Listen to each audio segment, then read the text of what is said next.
Dagsa pa rin ang mga namimili ng pailaw at paputok sa Bukawi, Bulacan. Yan ang ulat ni Isaiah Mirafuentes live. Isaiah?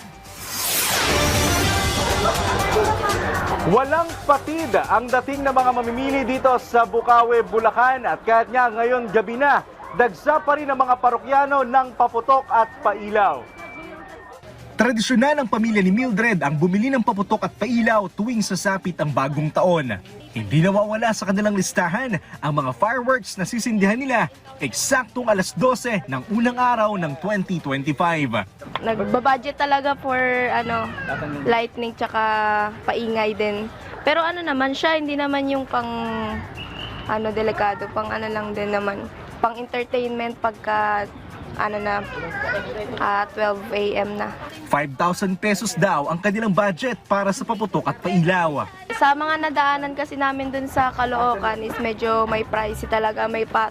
Siyempre naman dito yung direct, dito na rin po kami pumunta dumiretso. Kasi siyempre may yung kahit sabihin mong 50 pesos, 100. Maliban kay Mildred, may mga mamimili na galing pang malalayong probinsya gaya ng Cavite at Bataan. Sinuong nila ang ilang oras na traffic para lang masigurong may paingay at pailaw sila sa bagong taon. Karamihan sa mga mamimili ngayon ay bultuhan kung mamili. May ilan naman ang mga tindero at ibibenta raw nila ito sa kanilang mga lugar. Sa presyuhan naman ng pailaw at paputok, malaki ang matitipid dito. Ang presyo ng 16 shots ng aerial ay nasa 1,300 pesos. Ang 20 shots, 1,700 pesos. Ang lucis naman ng 10 piraso, 70 pesos. Ang isang bundle ng Quitis, 900 pesos. Ang cone fountain, 80 pesos. Ang 1,000 rounds ng sawa, 1,200 pesos. Ang 3,000 rounds, 2,700 pesos. At ang 5,000 rounds ay nasa 4,700 pesos. Ang Harlequin Aerial, 750 pesos. Ang Sparklers, 350 pesos. Ang kada rim ng 3-star ay nasa 120 pesos. Tumataas sir, lalo pag palapit na yung New Year. Kasi yearly na po, ganito na po talaga. Pag paspasan po kasi tawag namin. Pag 26 na, mas tumataas ng tumataas. Pero patuloy pa rin ang paalala ng BFP na bawal pa rin ang ilang mga paputok kagaya ng Kabase, Huiton Bamba, Atomic, Coke and Can, Goodbye Philippines, Bin Laden, Plapla, Piccolo at Tuna.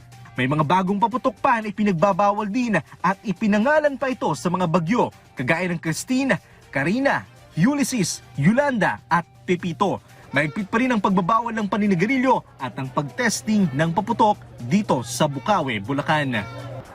At patuloy nga nagbabantay ang Bureau of Fire Protection sa sitwasyon dito sa Bukawi, Bulacan. At kanilang ina-inspeksyon ang bawat mga tindahan upang masiguro na walang nagtitinda ng mga iligal na paputok. Maliban dyan, may mga nakalagay ring mga fire extinguisher sa bawat mga tindahan at malalaking drum ng tubig para sa kaligtasan ng mga mamimili at ng mga tindero. At yan muna ang update mula dito sa Bukawi, Bulacan. Balik muna sa inyo.